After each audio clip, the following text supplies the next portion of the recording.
What up, roomies? Some artists make music, some artists survive through music, and then there are artists who turn heartbreak, reflection, and longing into entire worlds people could feel. Tonight's guest is an artist building emotional, cinematic pop records that are already gaining international attention, including radio support from NBC and BBC affiliates. Her recent single, Every Night, has been described to be a cathedral of sound, blending vulnerability, theatrical emotion, and modern pop production into something deeply personal. But what makes this conversation is interesting isn't just the music; it's the journey, leaving comfort, finding identity through art, trying to find emotionally honest music in a world obsessed with trends and chasing a dream when the industry keeps changing every 5 minutes. Tonight's episode has a potential to feel intimate, inspiring, and cinematic and human all at once. Everybody, welcome Emily. Emily, how you doing? Thank you so much. I'm doing great. Thank you. And you? I'm doing great. Finally. I know we've been talking for a while to get this happening, Yeah. and we're finally here, right? Yeah. So what's been going on? How's everything with you? Oh, it has been very busy. Have been recording new music and just Ooh, here on those days I'm preparing for a concert in London. So it has been crazy busy days. that's great, and that's also a blessing that you're doing what you want to do and fulfilling your passion and all that. So like, It at what is. point did music stop being a dream and become your life mission? It started when I was a little girl and I got bullied a lot in school and music became my escape room. Yeah. So for me, I used music to get through the day and it has it kept me alive for to get through those hard days as a child. And after that I just started to write my own songs and beginning to taking singing lessons, and after that I try to release my own music, and it got not so much attention here home in Denmark, but it got it first radio play in Scotland, and after that a radio station in USA took it and play it, and after that it just kept going. That's so dope. And how did it feel like when you released that song and you started getting those radio plays and you started getting radio play in the USA? I know how it feels when you release music in your home and your home really doesn't pick it up.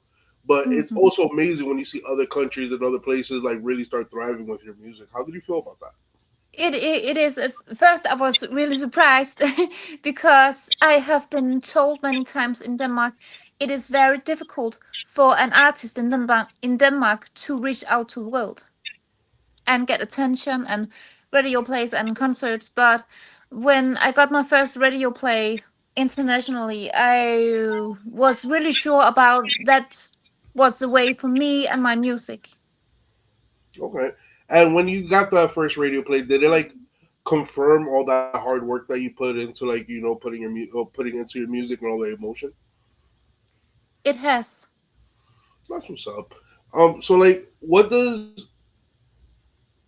so like what does the industry not tell their artists before they start?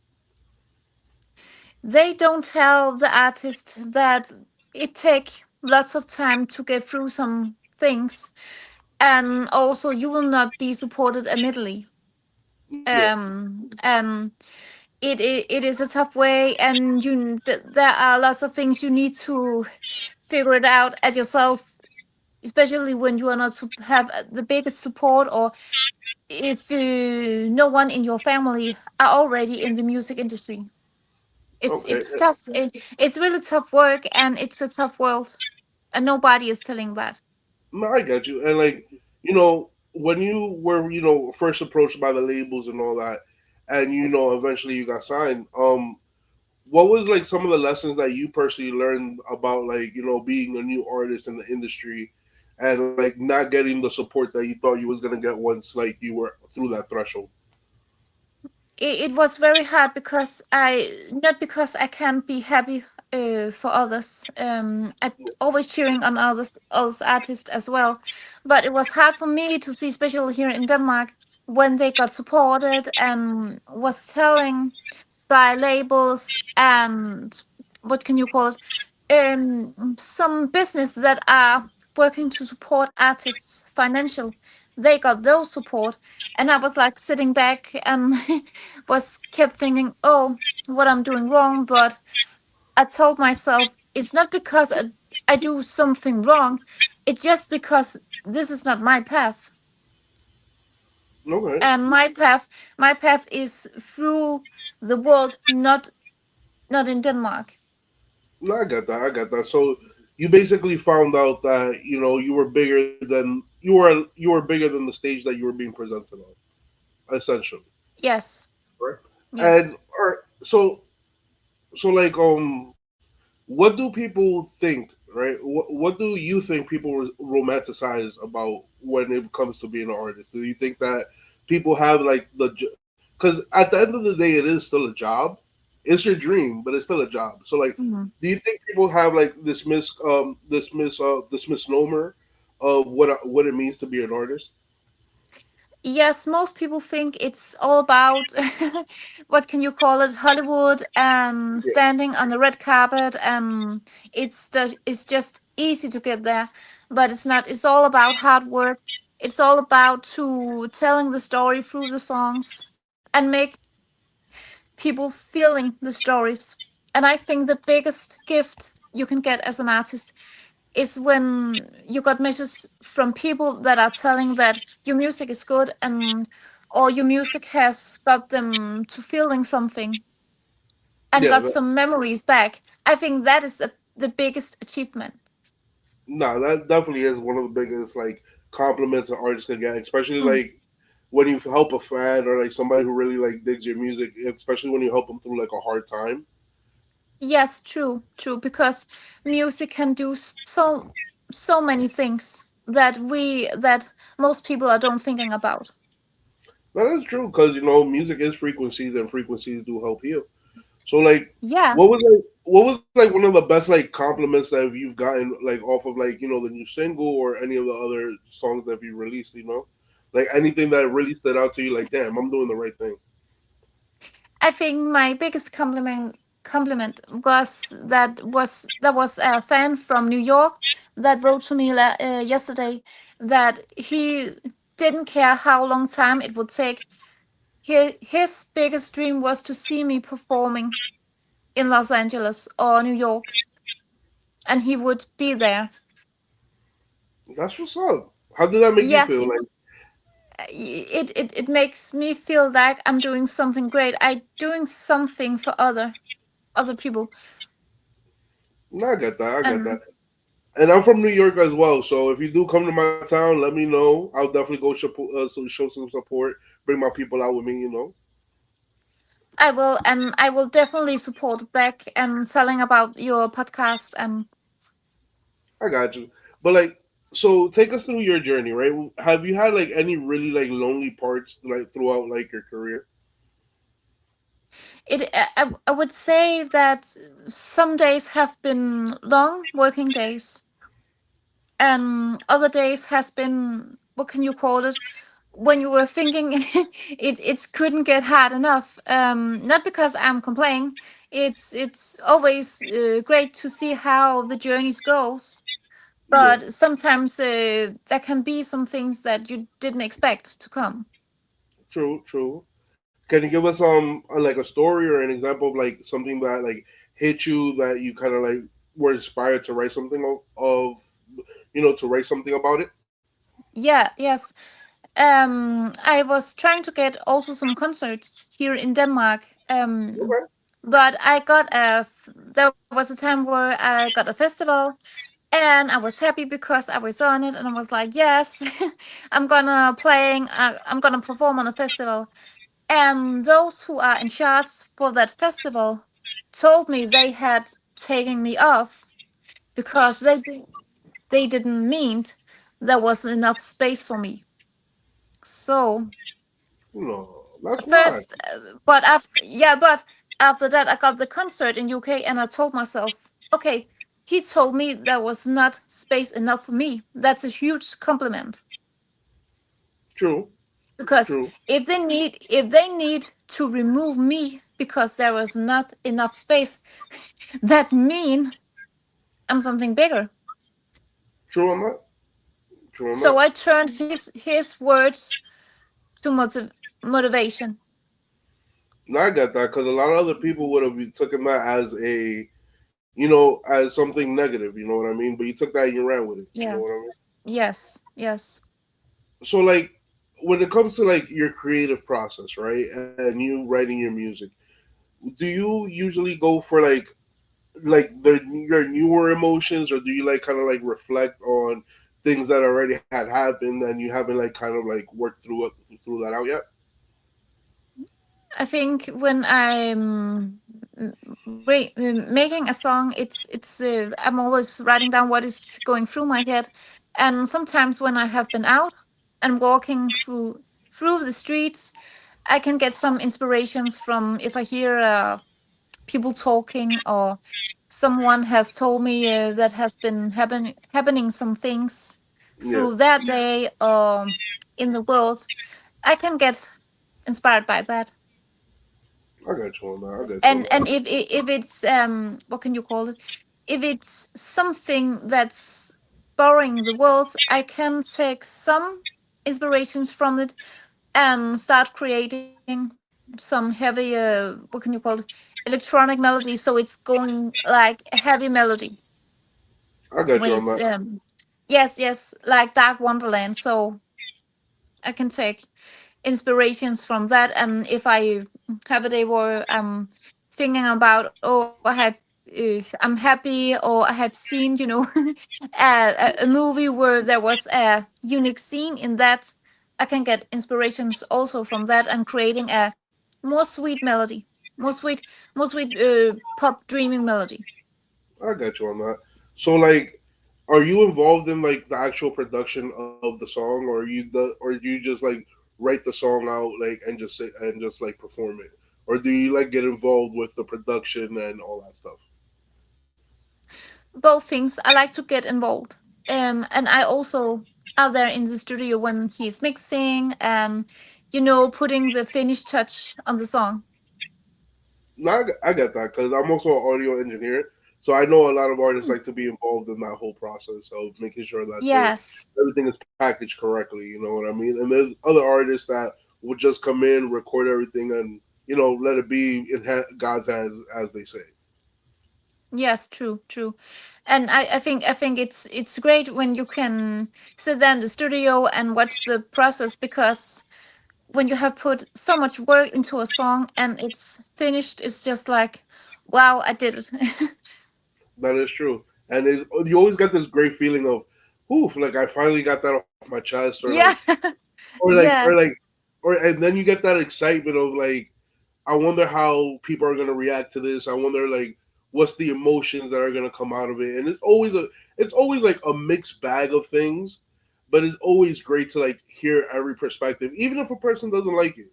And I've gotten that Yeah. too because I do house music. But Hmm. it's always great to like hear everyone's perspective because you kind of like learn from each comment a little bit. Yeah. Yeah, and it's amazing. So like, as a songwriter, right? What's like the hardest emotions that you came across to like put on paper or like to put into a song?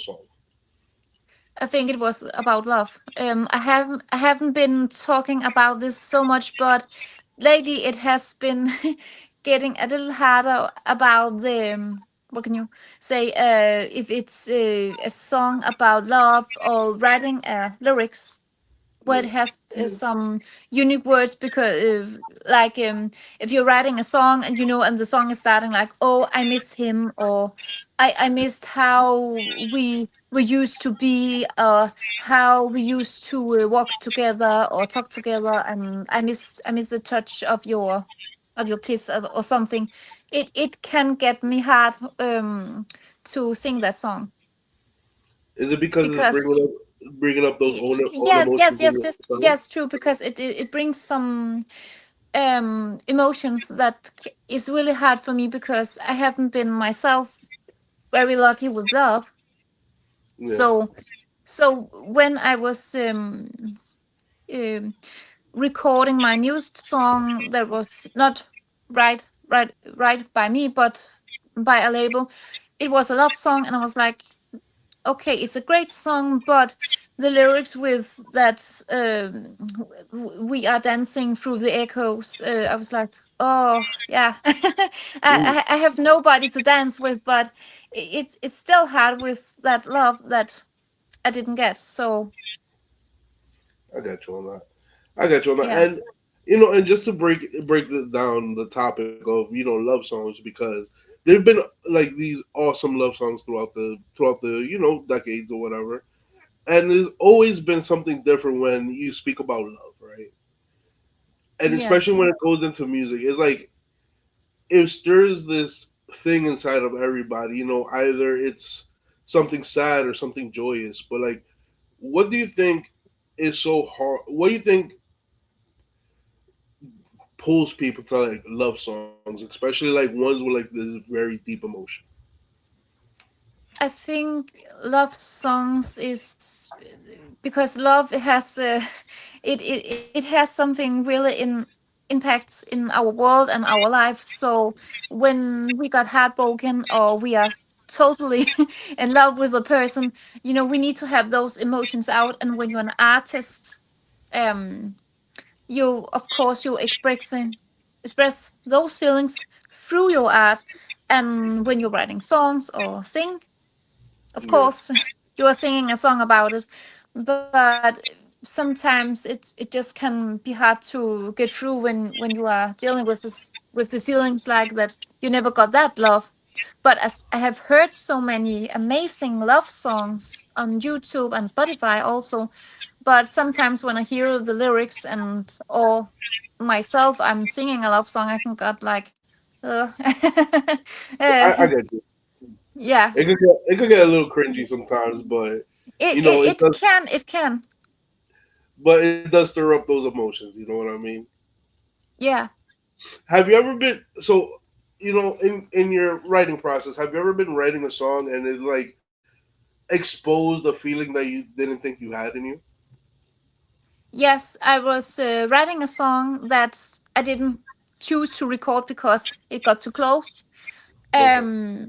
There were some lyrics in the chorus, and when I was singing the chorus to test the song if I should record it or not, it got too close and it got so emotional. So when I was singing the chorus, um, I couldn't sing it because I got yes, I got too stuck in my heart with those words. So I was like, okay, I just dropped that song. No, I get you on that. You didn't like delete it or anything. You still have it saved in the back, just in case. No, I deleted. Ooh, I got Yeah, you. I got you on yeah, that. yeah, and I Some now you were gonna say. yeah I deleted because, like I said before, it come too close. I got you on that. And some things are better left, for yourself. You know what I mean? Yeah. Do you ever feel like emotionally drained after like create after like a couple of weeks of just writing and producing? Have you ever do you feel like emotionally drained after that? Sometimes I do, and that is why I'm allowing myself to have some rest days where I'm just thinking about anything else than music. Or, I got So I you on that. just turn yeah, so I just turn my thoughts off, and so I can keep being happy and creative. I got you on that. And when it comes to like you writing, right? Do you prefer like writing a deeper sensing song, meaning like one that's full of more emotion, or do you like making like more uplifting music where people could just like listen to it, vibe out, and kind of like dance to? It depends on what days, but mostly I like to write songs that are emotional. Um, but if I'm feeling a beat that are more happy and uplifting, of course, it's gonna be a great dance song and some uplifting lyrics. I feel you that. I feel you on that. So like when it comes to your single every night, right? What Mm. headspace were you in when you started writing that song?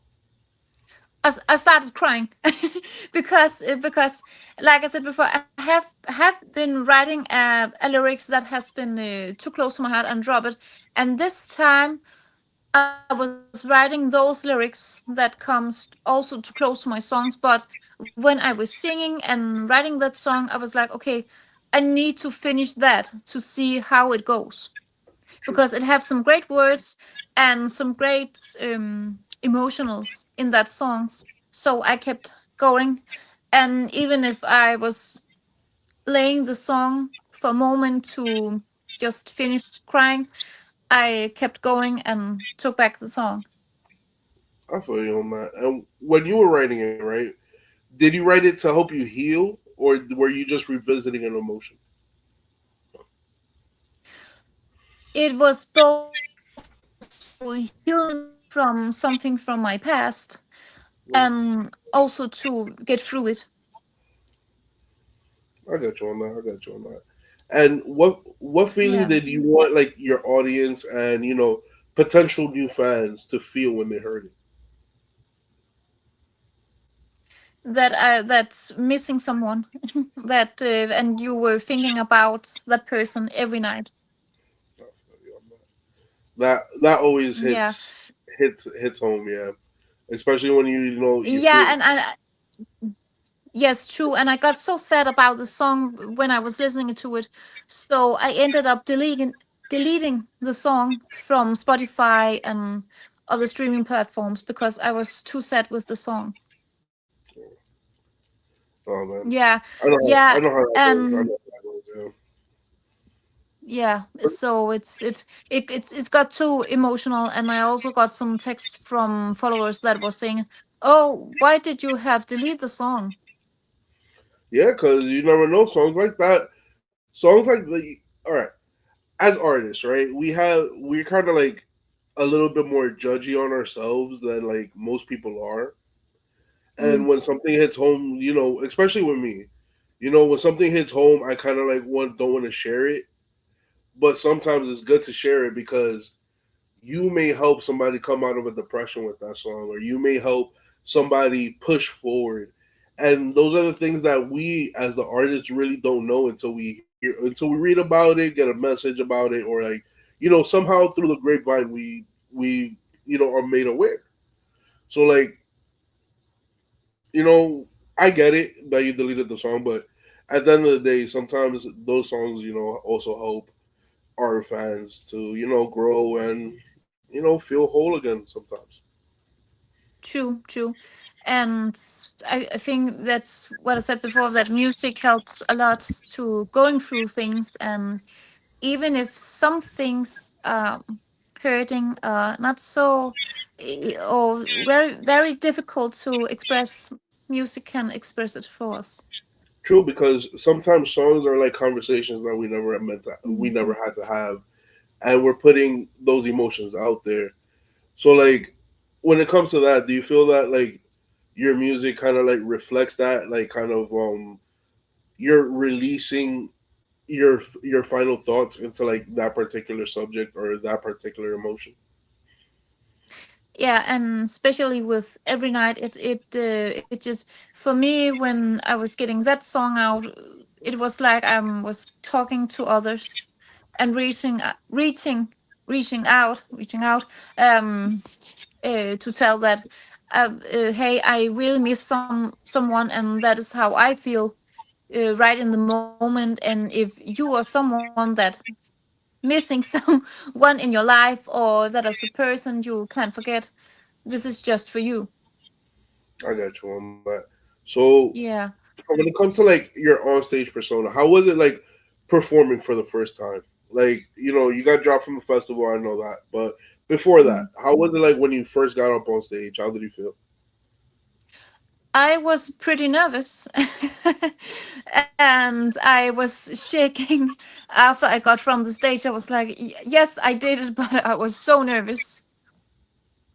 I feel you on that. And like, Yeah. do you have any advice for like artists that are coming up? Like, on how to form their stage persona and like how to captivate their audiences while they're performing? Yeah. It's okay to be nervous. It's just a sign that you are ready, and I'm sure that everything will go well. And telling yourself the audience does not bite, and people are always, I think, cool when you are a first artist and it is your first time performing on a stage. Yeah, yeah. People are rarely accepting of like a first artist and their first time. Do Yeah, you, yeah, yeah. you know? And talking about performances, right? Do you have any like Mm. cool stories or like something wild that happened while you were performing and that made you just go, "Oh snap"? Yeah, I I remember I had a performing here in Denmark Okay. where I was performing on a stage, and while I was singing, there were two from the audience that was trying to get on stage with me. Oh, So they was trying to reach out for me. how did you feel on that when they were trying to get on stage with you? I was just happy and was like, "Yeah, come on and let's party together." I feel you on that. I feel you. Yeah. So you're a Denmark girl and you're breaking out internationally before you broke out, at your home. Do you feel like you have a pressure to kind of like adapt to like the global sound versus like your own unique sound? I think I have a unique sound, and that is what make me stand out. Um, I think every artist have their own unique sound. Okay, okay. Um, And and do you feel how different is it being a European artist? No, wait, excuse me. How different is the European music scene from like the American music scene? I think it's different because my voice is very different, and I'm trying to make unique instrumental and mixing some pop electronic together, so it create a unique sound. So I think it's really standing out, and you're not you're not wrong when you are here. It's me singing. Yeah. Okay. Okay. You can Okay. always tell when it's me that are singing. No, I got you on that. Do you find it? Do you find like your approach has to be different between like the European music scene versus like the American one? Yeah, I think it's matched perfectly. I think it's what can you call it? Connecting more to the American music in the music in Okay. Denmark I'm creating. Okay. Okay. So if I can put it on this way, I think I'm more fitting into that box with the American music than in Denmark. I got you on that. And like since we're in this modern age, right? Do you feel like a pressure, as an artist to produce more music because of the fact that we're on platforms like Spotify and YouTube, and that we constantly reward us feeding the machine? Sometimes yes, and I think when all that AI and TikTok is up, it's getting more stressful. But I just keep going and enjoying the journey I'm on, Okay, I'll get you on that. because I think it's important thing is, even when they're getting more and more platform and all that I think it's very important to keep in mind that you need to enjoying your journey, even if it can be stressful, or you are thinking like, oh, I need to have so many views, or I need to finish that song, or I just need to get that just just enjoying your journey I get you on and that. keep creating. And do you think that with such platforms as like TikToks and Spotify, YouTube, and AI coming into the scene, do you feel that artists are being like the music and the art is being watered down because the artists are pressured to produce more? Ooh, that was a lot. Yeah, because when AI has coming, I seen so much AI music on YouTube and Yeah. Spotify. And the saddest thing is, most AI music is getting contracts with labels and getting earning more money for their music than real artists are doing. And No, I that's think it's wrong. I that's think AI is wrong. well. I think that mm, when it comes to the creative stuff, like music, art, and stuff of that nature, I feel that AI doesn't embody that soul that humans have, Agree. because AI tries to make everything perfect. And Yeah, what we noticed that as in art, especially when this is like the creative lanes, like music, film, art, actual art, paintings and stuff of that nature, the perfection is in the imperfection, and that's what we appreciate the most is the uniqueness. true, true, true. And that was also my vocal coach said to me. He said, "Don't worry, AI has doesn't have a soul to sing with." Yeah, because like you said, since you write emotional music, and I don't want to dig into the negative emotion of it, but let's say that you put out a record and it's about heartbreak, or it's about you Mm, going through something. AI could yeah. never replicate the feeling of that pain that you have in your voice when you record it. You know what No, I mean? no, no, true, true. And you can definitely hear when it's a AI song singing a heartbreaking song, or when it's a person singing that heartbreaking song with a heartbroken heart. You Yeah, can truly hear the difference. yeah, and that's the craziest thing about it is like what people don't realize, and I think that you know we have a lot to blame when it comes to like the larger corporations, Mm, that with art as this, like you need that human element, you need those aspects because of the fact that that's what the connection is. It's the emotion, yeah. it's the movement of how we make people feel. True, and if you put a artist and a AI machine on a stage, I'm sure that person would make the audience to feel the song and feel the emotions, Yeah, and and don't get not me the wrong, AI machine. of course not. But certain aspects of AI could be used, like especially when it comes to like mixing, mastering. I could see Mm. where we could kind of like that could kind of like help out. You know what I mean, with the test Yeah, yeah, with the technical aspects of everything. But when it comes to the sure. creative aspects of everything, I think that just needs to be straight human. Yeah, agree, agree. And I think it's very sad when you see you using AI to creating a singing voice, Yeah, I get you on that. because a voice is not a machine. No, you're absolutely true on that. You can't replicate, emotion. You can't replicate soul. You know what I mean? Mm. Yeah, and also when you are using AI to music videos with persons. Yeah, yeah. AI videos is kind of janky right now. They're It not at the is. level. They're not at the level like of like a full studio production, or even Mm. you and a bunch of your friends with cameras. They're not at that level yet. It looks nice, like for little like 10 to 12 second clips. It looks nice, yeah. But like for like a whole music video or like even a whole film production, I don't think it's relevant at this point.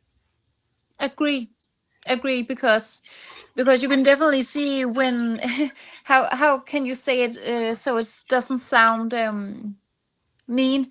You can see when it's a AI music video that people look not human, like Yeah, robots, yeah. with perfect skin. I'm sorry if it's came wrong out, but Don't it worry. looks like that. And when you're seeing a music video by real people, you can see the true soul they are putting in the work.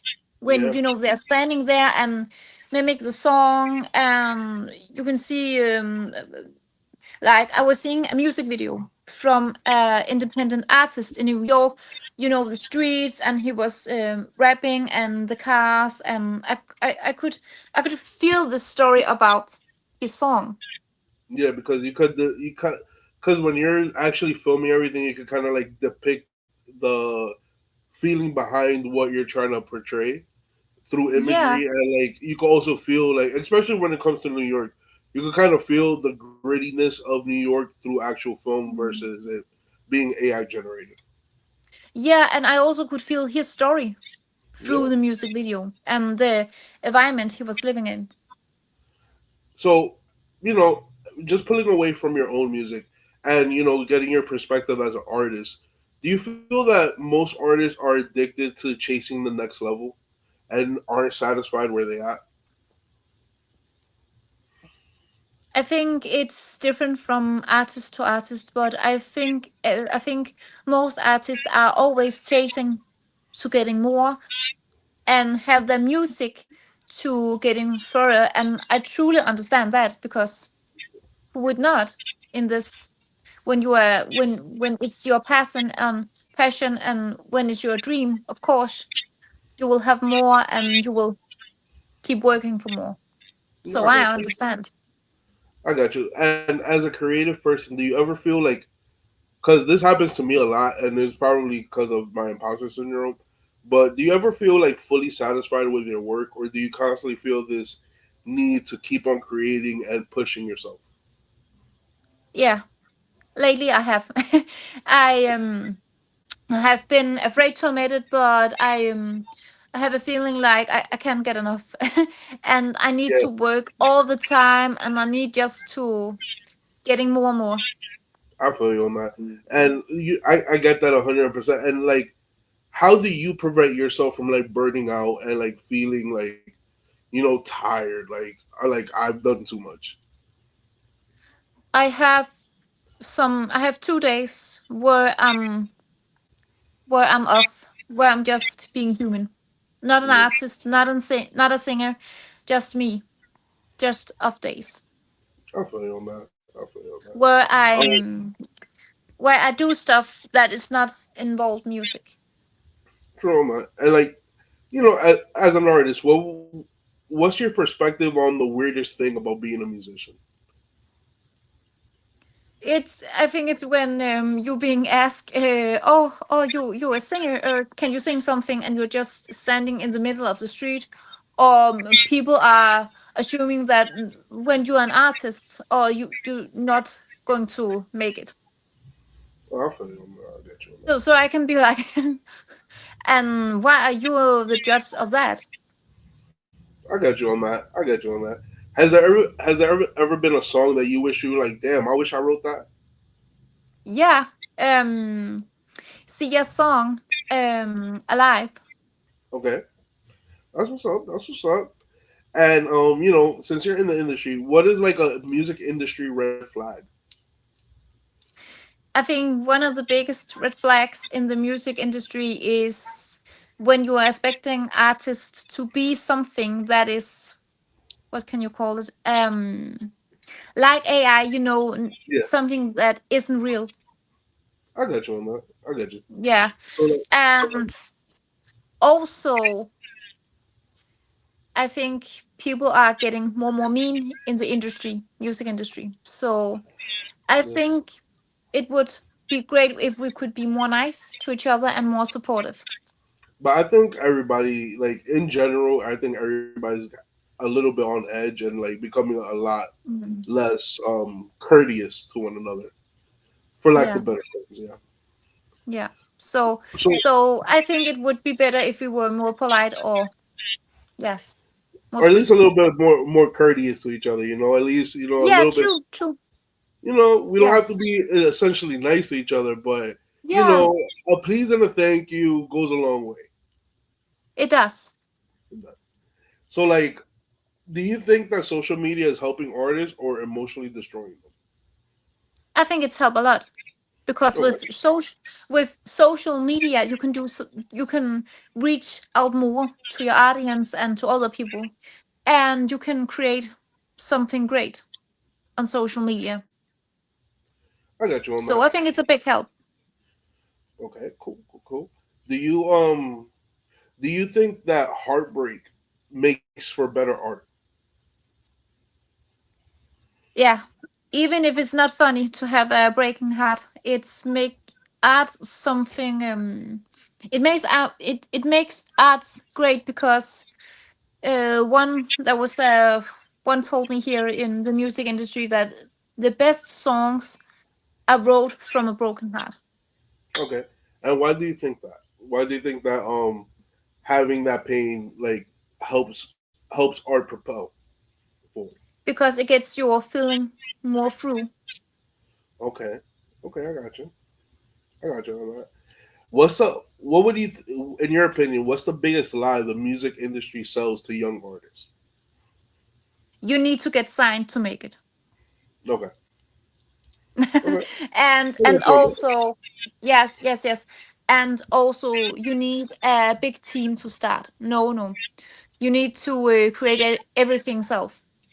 Yes, of course you need a great team to work with you, but when you start in the music industry, you need to build up, I got you on that. I and got then you you. can have a great team and a label behind your back.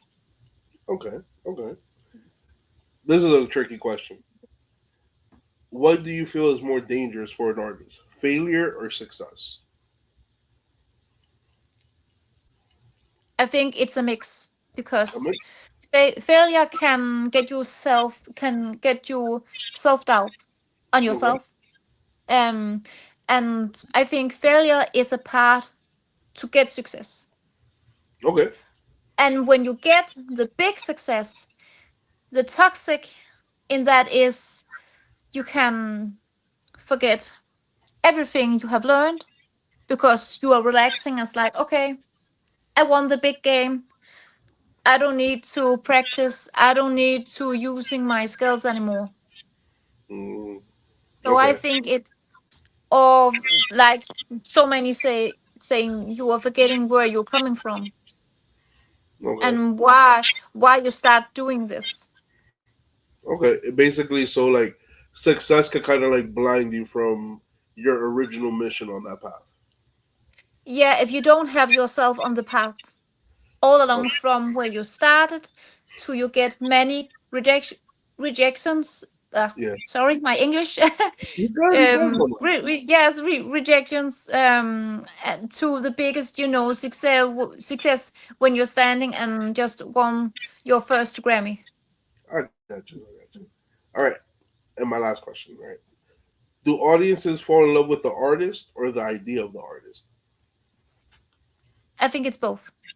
Both. Can And you elaborate?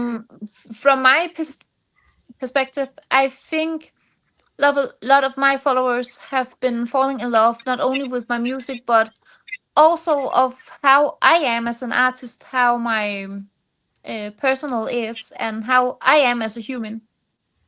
No, I got it. I got that. Like you're a very chilled person. You're a very beautiful human being. So Oh, thank I you can so feel much, that. and you too. Thank you. Thank you. And But the sweetest thing they have done, sweetest, sorry, the yeah, sweetest thing my followers, aka my fans, has given me is a nickname, what's the nickname? MEM. Hey, that's how you Yeah, do, so girl. and it's first time I got a nickname because I know I'm sound like a very depression person when I'm saying this, but I have no friends. So getting followers and fans that get you a nickname, it's touching my heart deeply. I got you on that. You feel me? It brings a sense of community, a sense of belonging, right? Yes, All yes, right. And this is and for our last and final question, this is a question I ask everybody who's been on the podcast. Do you have any final thoughts, words of wisdom, or advice for the roomies? yes. Never give up. No, how, no matter how many rejections you are getting, no matter how haters you're getting, or how they are saying to you, or if there's someone in the music industry that are telling you that your sound will not work, or you're not creating great music, or you can't get through this, keep, sorry my language, but keep fucking going. Do Oh, let's not go. listen to them. Do not listen to them. Keep going. I'll get you, girl. And roomies, you heard it here first, straight from M herself. Remember, always keep going, always keep thriving, and always keep pushing yourself. And with that being said, peace out.